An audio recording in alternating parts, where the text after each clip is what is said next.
Good morning, good afternoon, good evening, depending on where you're joining us from. Thanks for joining us at another episode of Hands-on SAP Devs. We're continuing our series of looking at how to build the HANA Open SAP developer course materials, now updated for HANA Cloud and Cloud Application Programming Model. And to briefly recap where we were in the previous episode, we had just begun working on the data model, and we had built really just the common reusable parts, which gave us the opportunity to look at concepts like annotations, doing extensions, abstract entities, lots of core concepts in the cloud application programming model. At the end, we've only really built a couple of reusable parts, countries, regions, languages that will be shared in the rest of our data model. And what I'd like to do today is dive back into the project, but begin to build out the remainder of the data model, probably the parts that are a little bit more interesting and more central to the data model itself, the master data portions and the transactional data. And for the master data, we'll be building things like employees, business partners, addresses, products. And for our main transactional tables, we will have two. We'll do a purchase order header and a purchase order item.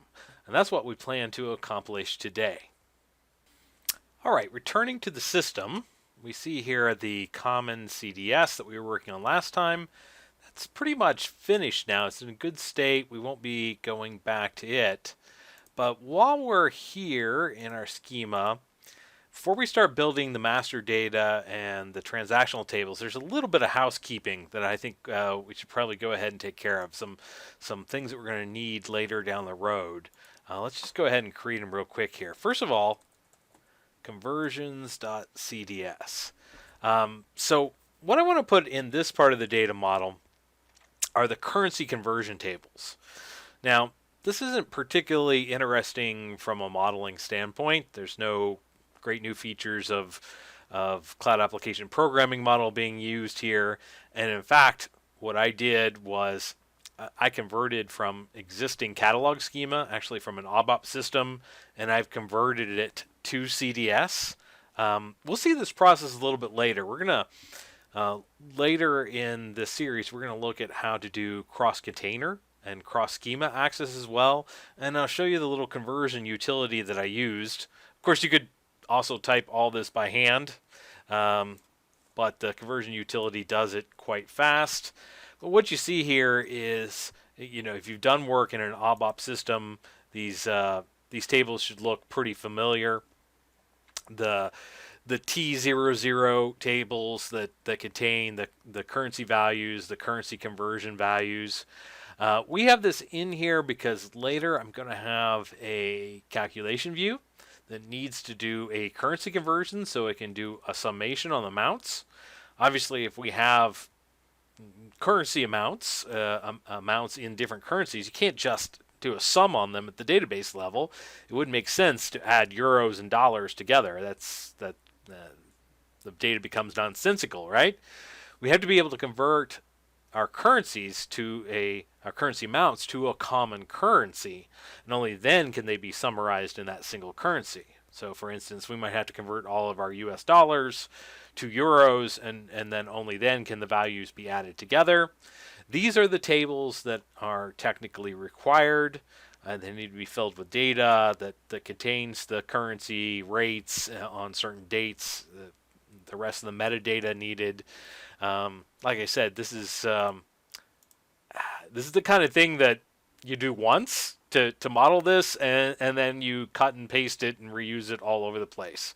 I could also, maybe think about pulling this out and putting it in its own project, similar to the way that the SAP Common CDS was modeled centrally and then is reusable in multiple projects. Because, like I said, I did this.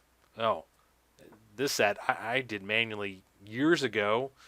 In the HANA 1.0 SPS 4, SPS 5 days, and since then I've had to adjust the formatting to move from different versions of HDBDD to HDBCDS and now to CAP CDS, but ultimately it's the same thing. So modeled the various tables that are required here by the calculation view to support its currency conversion functionality. And then I also want to come here to my loads where I've prepared CSV files for this. Whoop. And let's just create another folder here called conversions inside of loads. And then we'll come here inside of conversions and we'll say upload files. And I've got pre-built CSV files. Like I said, I probably exported these CSV files many years ago as well. And just keep using them over and over again. It's good enough to show you the functionality. I mean, if you look in here, it doesn't make a whole lot of sense just looking at it. A lot of units of measure. That one's units of measure. A lot of these are different currencies, currency exchange rates for certain dates. The dates are also pretty old, I think, in here. Because like I said, I took an extract out of an ERP ABAP-based system many years ago, and then I use it over and over again. Of course, if this was a real system, you'd want to update these with common currency rates, or call a currency conversion service maybe daily or weekly to download the latest rates. But that's perhaps a topic for another day. Now, while I'm in here, there's another little piece of housekeeping that I also want to take care of in our schema. It's another similar situation, log.cds, where I want to later we're going to do some exercises that do some logging, some SQL script exercises, and what I have here is I've modeled some entities to help with that. An error entity, an info entity, messages entity, and a place to store employee information changes.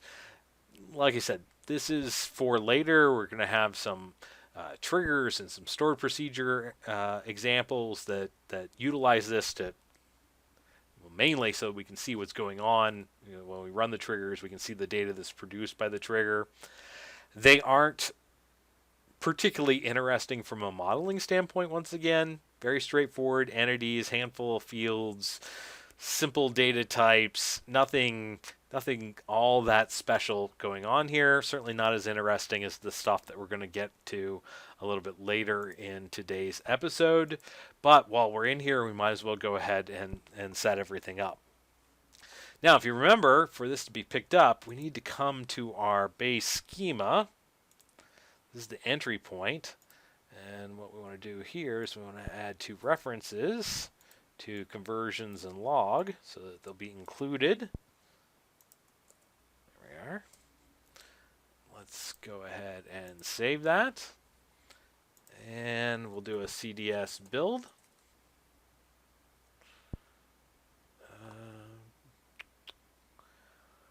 Oh, interesting. What did I get here? I did get errors. Quoted identifiers are not allowed in plain mode of 2 HANA.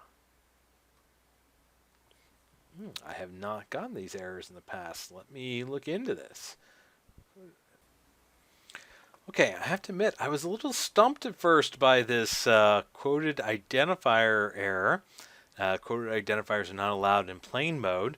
I compared to where I had prepared all this content and tested it all out, and I checked the version of CDS and the version of the CDS compiler, and they were the same. It's the latest version that's available. But one little thing that I had missed, in my work I'd done, I'd actually put in an additional parameter here in the package JSON. To this little section here, features SNAPI true. And what this tells the the Cloud Application Programming Model is to actually use the new compiler implementation. And this is going to become standard here very soon. From what I understand, in the upcoming 4.0 version of the CDS module, this will become the standard compiler.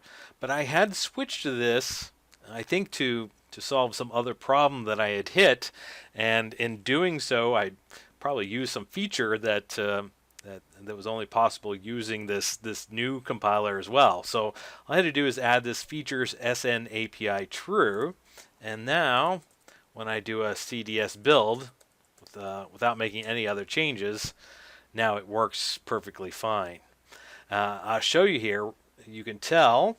See, it's using the same version, 3.34.3, compiler 1.26.2, but you'll see right here using new compiler options SN API. And as soon as it does that, then yes, you see some warnings here that I don't have any CSV files for languages text, or no entity called languages. So I had a CSV file that I actually don't have an entity for. I think that's something we cut and pasted in last time, and then we're not actually using this project. But the main thing is that yes, it created the entities for the currency conversion tables and created the HTTP table datas and loaded the CSV files into them. So that all looks good. So now I can go to a DB, the DB module, do an npm start. I will deploy it into the database again. 36 new modified or added items. So yeah, we picked up a lot of new stuff. We come back over to the Database Explorer and look at our tables. And sure enough, now we've got these log tables, which we'll use later, as I said, when we get to the SQL script section and triggers. But we also have the tcur, T006, tcur f, tcur t, all these tables, these currency conversion tables. And I'm sure they loaded fine, but let's just look at the data in one of them to double check. Yes, we have all the currency information loaded here. So, as I said, not deeply interesting from a modeling standpoint, but if you're building along with me, it's both of these are key things that we'll need a little further down the road. All right, now let's get into the more interesting parts of today's episode and start building our master data portions of our model. So I'm going to go ahead and create another file, masterData.cds in our schema, and let's put a block here at the beginning, and then we'll talk about what we're bringing in. So we're going to be using currency, managed, temporal, SAP, and CUID, all from the SAP CDS common. So once again, that's going to take us back, if you remember last episode, node modules, SAP, and then the, nope, that's the wrong one, node modules. Node modules, SAP CDS, common.cds. Now we're going to use a bunch of stuff here, right? So currency we already saw before, and we extended that entity, so we'll be using the extended entity. Temporal we talked about as well with valid from, valid to. Managed, I can't remember if we talked about that one or not. Let's look at it real quick. Oh yeah, managed is going to give us the created at, created by, modified at, modified by, with the actions that will automatically fill these values in as well. And CUID, this is an abstract entity that has a single key of an ID of type UUID and UUID key ID. Both of these automatically get filled in, sort of a specialized type that when the Cloud Application Programming Model sees it, will automatically fill it with a GUID. So we're going to use that for our keys a lot. According to the best practices of the Cloud Application Programming Model, it's better to use a GUID as your primary key, and to use this, and particularly use the CUID, so that the GUID can be filled in automatically by the runtime for you. Then we're also going to use our common CDS. So the one that we created with the extended currencies, where we annotated temporal, where we built countries, and we've got reusable types here. All this stuff that we thought we might use in more than one place, more than one entity, we put in here. We're going to reference that. Now, the last one that we're going to reference here is we're using OpenSAP purchase order from a purchase order file, our transactional, but we haven't created that yet, right? So right now it's giving us an error, the squiggly lines. I don't like squiggly lines, so let's go ahead and comment that out for now. So we're actually going to create a circular relationship here where things from the master data file will refer back to the purchase order through associations, and certainly things from the purchase order will refer over to the master data. It's going to put us in a little bit of a situation where if we want to build as we go, we might have to comment some things out like this. Like if we want to build out our master data before we have the purchase order created. But in the end, the circular relationship is no problem for the cloud application programming model. It can compile this. It can determine, even if there are circular dependencies between two files, that doesn't stop or break anything. It will still compile, and as long as the definitions are complete in both places, you're fine.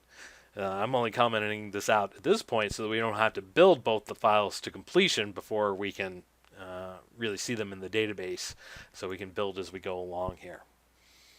And then we're going to put a namespace in here so that all the entities do have a namespace attached to the front of them. I've just done opensap.md for master data, help us separate these entities out and find them easier. Now let's start with a basic entity for addresses. Okay, so this addresses, we're going to use this in multiple places. We can have addresses for business partners. We can have delivery addresses. We can have employees with addresses. So basically, one central place, we're going to store standard address data like city, postal code, street, building, things like that. There is support for geospatial types. There's a little problem right now, and hopefully that's going to be fixed in the very next version of the CDS compiler. Was not able to use the native HANA data types for geospatial. So for now, I'm storing them as a double, which would still allow us to cast them into geospatial types to do things with them in the database. If the newest version comes out here pretty soon, within the next week or two, maybe we'll revisit this entity and update it. But for now, for backwards compatibility, protect us from this little error, we'll use doubles. Now the other thing you'll notice here, define an entity, addresses, no key defined here, because I've just put the type here on the entity itself, CUID. And what that's going to do is it's like going to overlay that abstract entity. If you remember here in the SAP Common, we had an abstract entity CUID. What that's going to do is overlay that abstract entity onto this specific entity, thereby applying any of the attributes. In this case, the key ID of type UUID will automatically be added to the addresses. By the same token, this temporal, we come over here and we find temporal, you'll see that temporal is not an abstract entity, but it is an aspect. And aspects function very much the same way. There are additional columns that will be added into the entity. So in this case, when we add the temporal aspect to our entity addresses, we'll also get a valid from and valid to added in here as well. Okay, and then we're going to annotate these. These annotations, not really anything all that special. They're just for the titles, for the descriptions. I guess the only other highly interesting part here is we do have an association to SAP Common Countries. That just points back to our countries entity that was defined earlier. Countries being a code list here, and then I think, what did we do? Did we extend countries? SAP common countries? No, we only added the regions association to it. Otherwise, we're using pretty much the standard there. So let's save that. And the only other thing we want to do, I do want to build this so we can kind of see it as we go. But what I want to do is let's load some data too, so it's more interesting. So we'll go up to our loads and we'll add a new folder, master data, and we'll go ahead and upload files. And let's start here with just the addresses. And if we look at the addresses, the only thing different here is because we're loading some initial data, is we do need to, we're now using the CUID. We don't just have a simple sequence running here. Made it a little harder because I generated the data in Excel, and but what I found was a little macro in Excel that would generate GUIDs. So I use that to generate the unique GUIDs, and a little bit later when we start creating associations, we have to make sure that these GUIDs match up. So I was doing cross table lookups in Excel to pull values over. So I had to. I'm not the most efficient person in Excel. I don't spend all that much time in it, but I was relatively impressed by what I was able to accomplish there in Excel to do the cross-tab lookups and generate this stuff in Excel, because it is important for referential integrity for this data that we're going to preload that it's good. Now, if you go to the GitHub repository where we have the sample implementation, you can pull these CSV files down and everything's going to be fine with them. You can use them in your project as well. So, all the keys are going to be valid GUIDs, and all the relationships are going to be maintained via these GUIDs. It was a one-time thing I had to do in Excel to generate a small amount of data that would work here in these situations. But you notice we had to match up the columns in the CSV file. So yes, we have the ID column, even if you don't see it here. It's coming in through the CUID.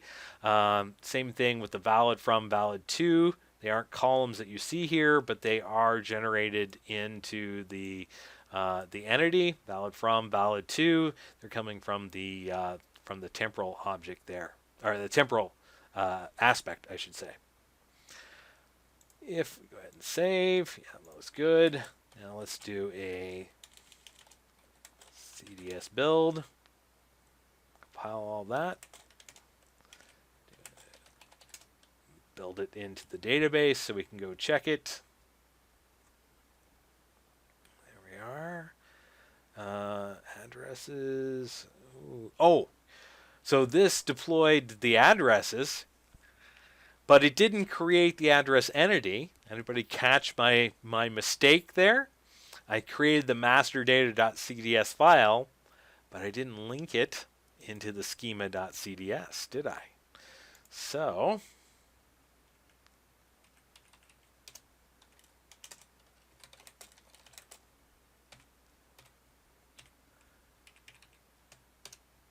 there we go. That's why it only picked up one file in the CDS build. Now, if I go back here, actually, I'm going to go back to my CDS build. Now I have OpenSAP MD addresses. There we are. Go to the DB, do an npm start again. That's why I like building as I go along, catches little mistakes like that early, makes them a little easier to find.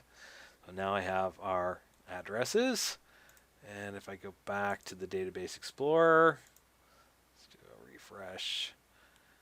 Now we should see, so it refreshes here.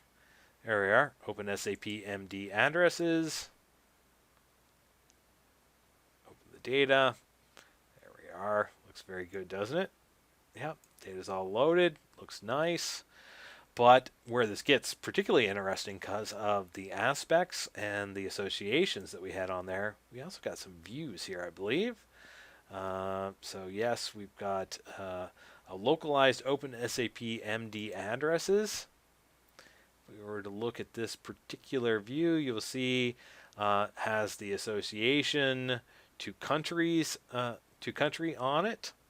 Otherwise, that's pretty, yeah, nothing else too fancy going on there. In fact, if we look at the data, it wouldn't really look any different from a view standpoint, but it does have the association defined, which later when we get into the service layer, you'll see how we use some of those associations as well. It's going to allow us to very easily navigate from the address to also load country details, maybe the country description instead of just the country code in the OData service, but or the UI. But we'll get to that just a little bit later. Now, for the purpose of time, I don't think we want to go through creating these entities one at a time and build after each one. So let me go ahead and put all this in here. And let's look through it and look for highlights, okay? And it looks like there are some errors, probably the reference to the purchase order, but let's build as much of this as we can. So we've already seen the address entity. Now we want an employee entity as well. It's going to be very similar. We're going to use the CUID and the temporal. That's going to provide our keys, our valid from, valid to. Some other interesting things here. We're going to use the common gender as well. So that was defined in our own common CDS. If you remember, that was an entity. I'm sorry, that was an enum, and we annotated that with an assert enum to validate that the value supplied would be belonging to the enum. We have the phone number and the email. Those were essentially defined types, so not complex types or abstract entities or aspects, but just a simple type. But we added an annotation that has an assertion that will validate the format, if you remember that. So already we're putting that to use. We have a composition of one address. So this is a little different. Here we use an association, and here we're using a composition. And the major difference, association is good for loading additional details, like in this case, we want, we're going to have a country code in here, US, DE, Germany, and we want to be able to go easily fetch additional details, country description, country language, or something like that.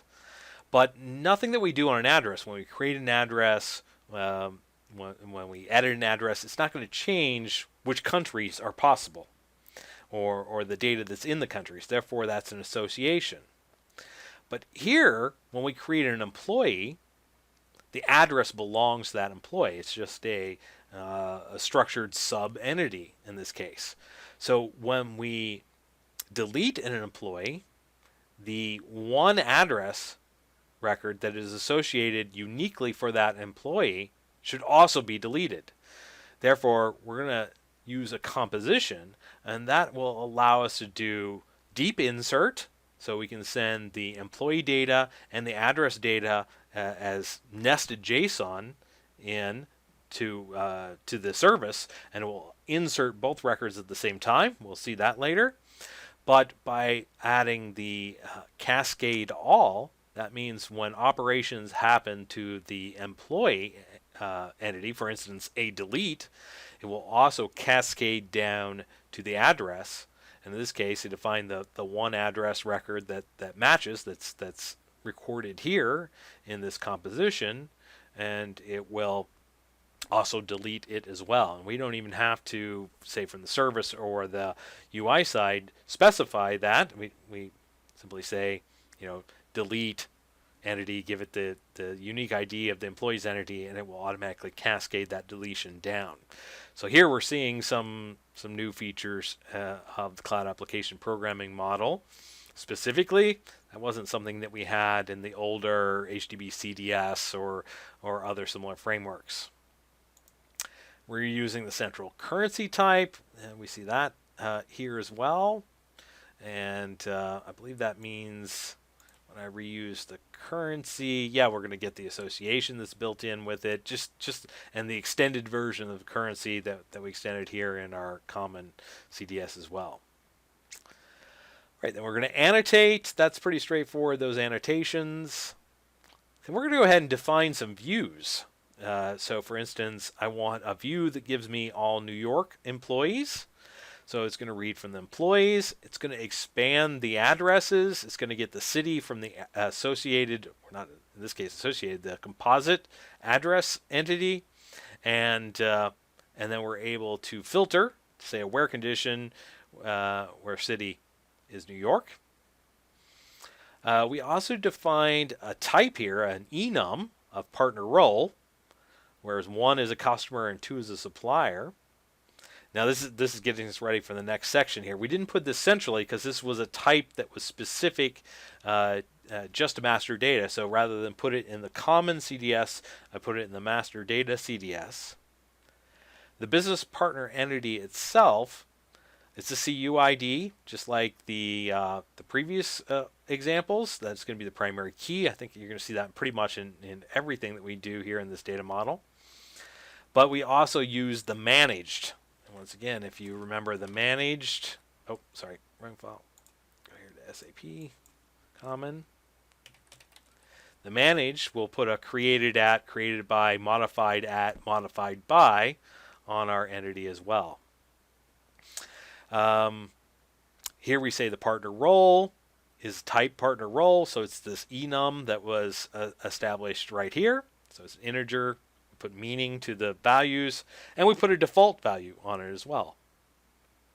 We're using email, phone number, once again, with the validations on them.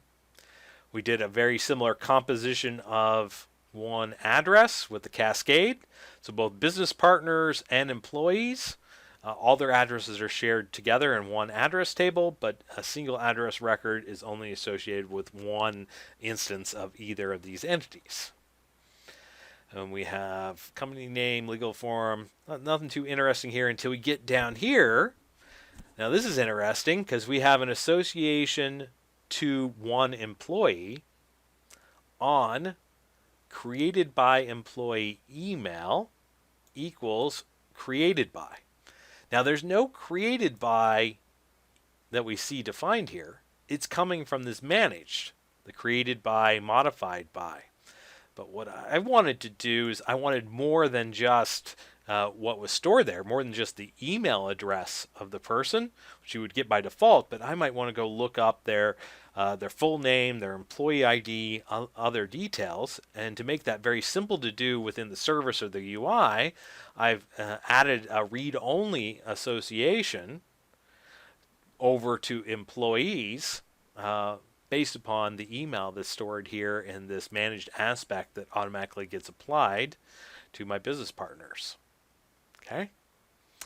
And once again, we have annotations, title, description, nothing really new there. But what we are going to do is we're going to have some additional views. For instance, we're going to select business partners, but I wanted to put street and city together as its own calculated column. So added a full address here that's going to put them together, just concatenate them together as one new column. We'll come back to this. This one doesn't work yet because this is pointing over to purchase orders, which we have not built purchase orders yet. So that's one that we have to comment out for the time being. Where's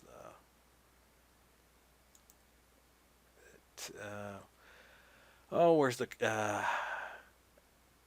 add comment section?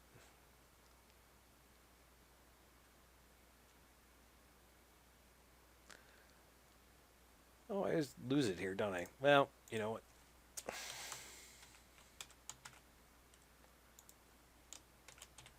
We'll just add it manually.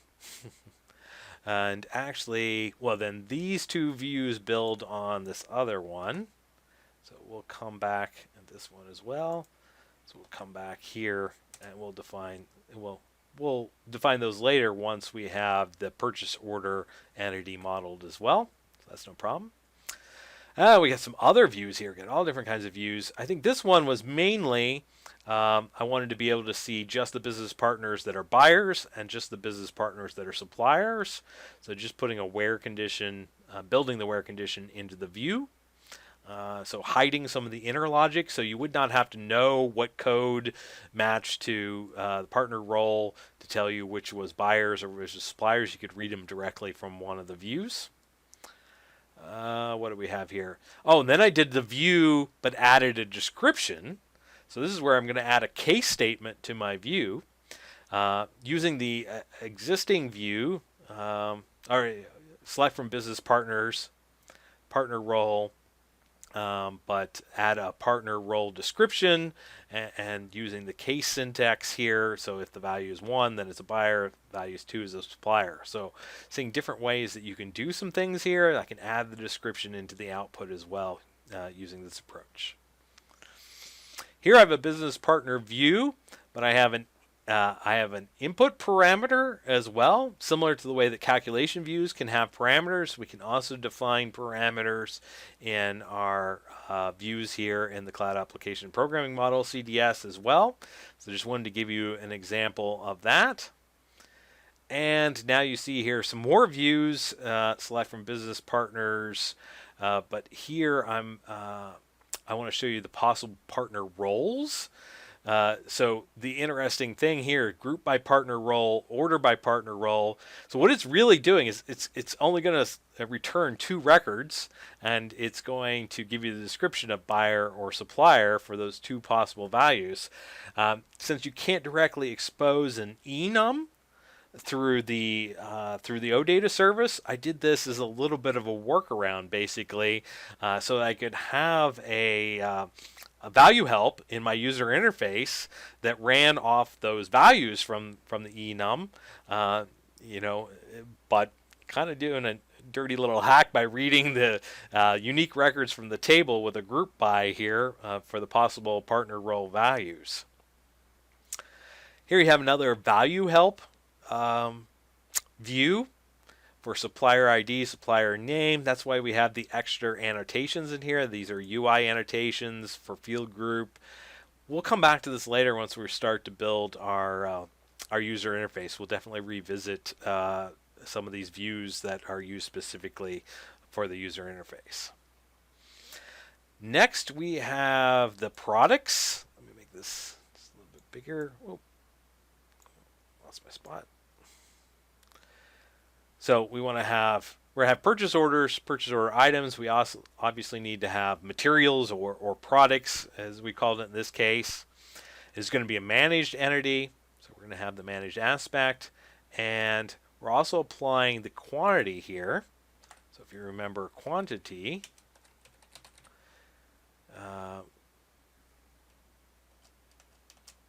is an abstract entity that has a quantity and quantity unit. So once again, that abstract entity will be overlaid into our products entity, so we don't redefine the quantity and quantity unit here.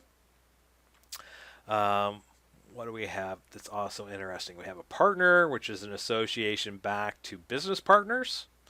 Not a composite, because when we create a new product, we're not creating a new business partner, and we don't want any cascading updates or deletions. It's just for referential data only. We have a name and a description, which we want to store in multiple language versions. So it's a localized string, if you remember that from last episode. We're using that technique again. What else do we have here that's interesting? We did the same read-only association for the created by, modified by. And we have an image URL. This is pretty interesting because we wanted to store the images, the product images in the database as well. And we will do a media. We'll serve it as a media type, but we'll come back to that portion of the data model because that's really for an episode of its own that we'll do later, simply covering the media type information. Likewise, we'll come back to the complex annotations that we have here. I've got value list, so I'm controlling the value help. When we get to the user interface section, we'll revisit these annotations. Normally, you probably wouldn't put them in at this point. You probably wouldn't know like what value helps you're going to need or what you want the input and output parameters. But I cut and pasted from the complete product. Probably you'd only have titles and descriptions at this point. And when you got to your user interface later, you would realize you maybe need some additional annotations to support it. Like I said, we'll come back to that. We'll also revisit this media type a little bit later as well for the product images. So once again, we'll skip ahead there. Another reference to purchase order, which we'll have to do later when we get back to defining the purchase order. There we are. More value helps, which we'll talk about later in the UI section as well. But for now, we're good. Oh, and this is another purchase order reference. So where we built some views that combine the master data and the transactional data. They obviously don't work until we have the transactional entities created. So let's go ahead and save that. Let's load the rest of our master data files. So business partners, employees, products, and product texts. And if we look at that, we did just, there's only one product text that I translated to German so we can test the multi-language capabilities of the service interface later. But otherwise, the rest of these are pretty straightforward. We have, just a little over 100 products, 30-something employees, 46 business partners, a bunch of addresses. So pretty easy to work with, a small amount of data, enough to play with and make it interesting to look at. Not so much that it's overwhelming to work with either. We'll do a CDS build, and if I haven't messed anything up, that should work. Yeah, that looks good. And now we have a lot of new views, new tables. Let's go ahead into our DB. Let's deploy all this good new stuff into the database. 33 new entities. There we are, all done. That took no time at all.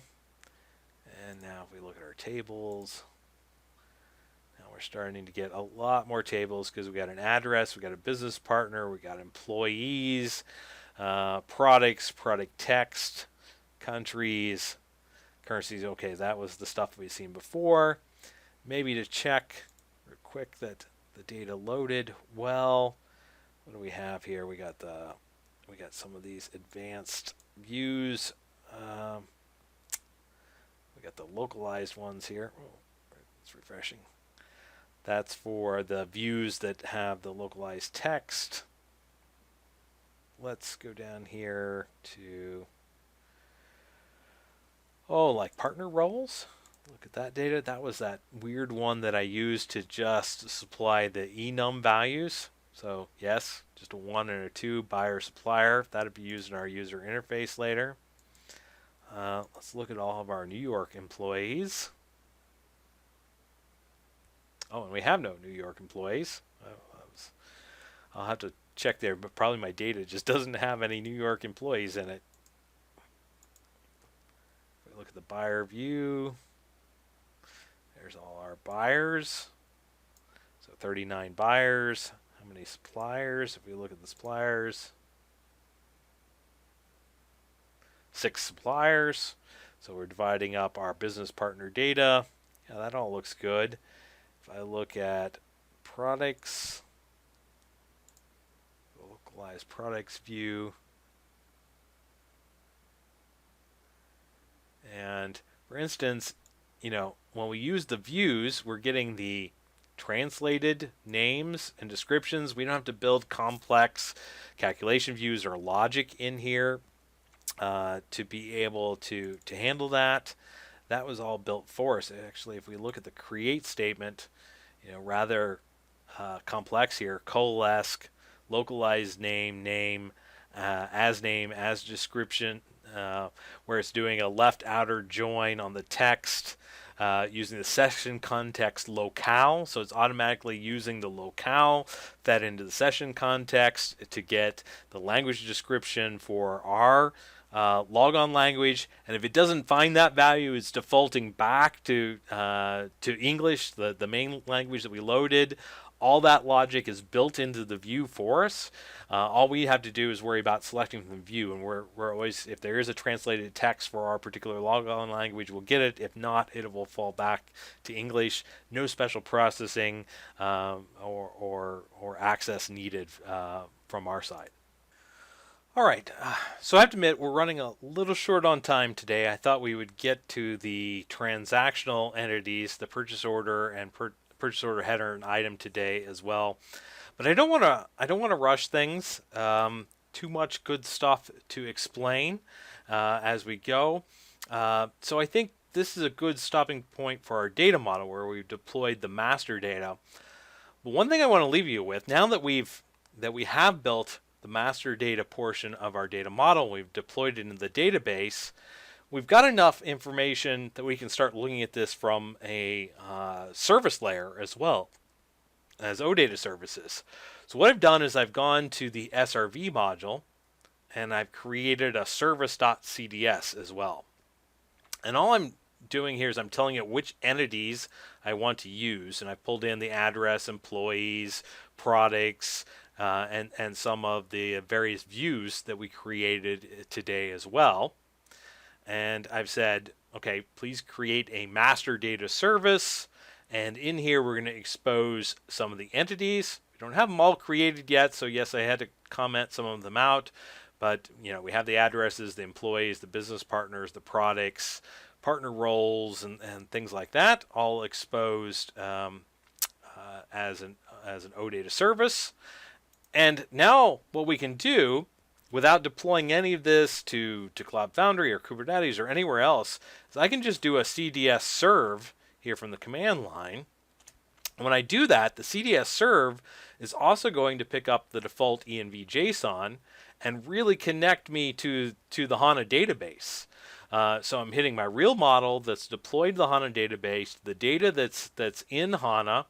I've got real security running here, but I've got very quick turnaround time because I'm able to test here from the local shell, and I can see things like here's my master data service, here's the metadata of the OData document. So if you wanted to look at what we've structured so far, there's quite a bit in here, quite a bit of functionality. We can look at, for instance, our products, and remember we had that one translatable entry. If you remember, where was that? Let's go back here. Master data, I took one of the product text and I translated HT1000 to German. And I want to show you how kind of magically this works. Here I am. Here's the data in my OData service. Here's HT1000, and it has supplied the English version because that's what my browser settings are set to. But now watch, I'm going to come over here to my browser settings, and I'm going to take German, and I'm going to move it to the top. So now German is the primary language, and English is my secondary language. And now I'm just going to refresh that OData service call. And there you go, description, it's giving me the German description. But for all the rest of the records, it's still giving me the English description. So we only maintain German for that one record. I didn't have to, other than defining that was localized and loading the data. I didn't do anything else here. I didn't need exits. I didn't need special views. I didn't need any special processing in the OData. I haven't done any of that. This is just the standard runtime, and it's giving me this capability to give me the translated text for the logon language, or give me the fallback text if that is not available. Now it's interesting here. What would happen if I move Japanese to the top, but German is second and English is third? Well, now let's do a refresh. I still get my English, but my HT1000, it didn't find a Japanese, so it immediately fell back to English. That's pretty much what I expected to happen. But that gives you some idea of the processing capabilities here. So that's just one simple example. We'll change that back to English. Can be applied in so many different ways. For instance, here, if I would look at, I think the same thing is going to happen here with like the countries. If I were to change German and my countries, and I think, I don't know how many, I'm not sure on, no, maybe it was regions where we maintained different descriptions. Sorry. I believe that was regions, not countries, and I don't have regions directly exposed here, only through. Although, now I'm making up parts of the demo on the fly. Maybe we'll come back to that. It's a little bit more of an advanced topic. I was going to expand the associations, but we'll get to that later when we talk more about the OData layer. But I wanted to show you, even with the small amount of the project that we've built so far, just how much functionality we have. And not just from that standpoint, but also the Fiori UI functionality here. If I were to look at the products, the built-in Fiori preview of the CDS runtime as well is reading some of those annotations that we've already supplied. Oh, look, and I left it in German, so even part of the user interface here is now coming in German. But we see translations on the column headers, some of which are the ones that are coming from SAP are falling back to German here as well. So we see the multi-language capabilities of the UI. But we also see here, if we go ahead and query the data. Well, maybe I'm not, maybe we haven't gotten that far along here. Let's see why I'm not getting a preview of my products. Let's go here maybe to BusinessPartners. Oh, no. And we clearly have data. Probably something wrong in my annotation definition for that particular one.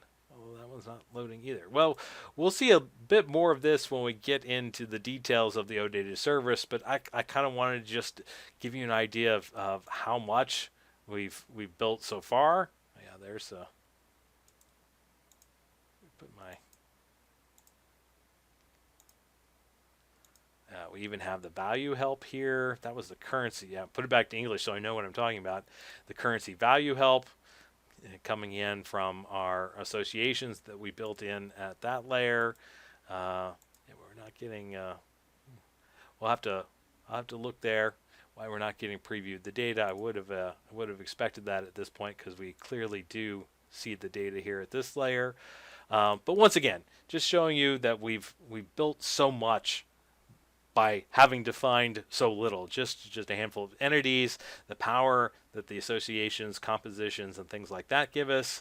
We'll see much more of this later once we get to the service layer part, but just giving you a taste of why we're building some of these things and what the ultimate outcome is going to be here.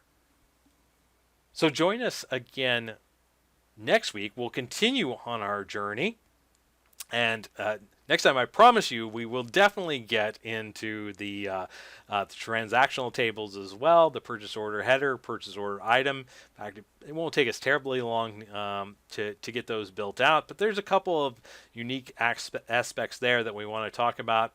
And time permitting, we'll also begin to get into the cross-container, cross-schema aspects as well. Very important part of HDI in general. Because not everything is going to be self-contained to your data model of your application. You're going to need to access data from outside your application as well. Long-standing questions about how to do that in HDI in general, which we'll cover again, but also then how that applies to the cloud application programming model as well. So tune in next week where we'll cover all of those aspects as well.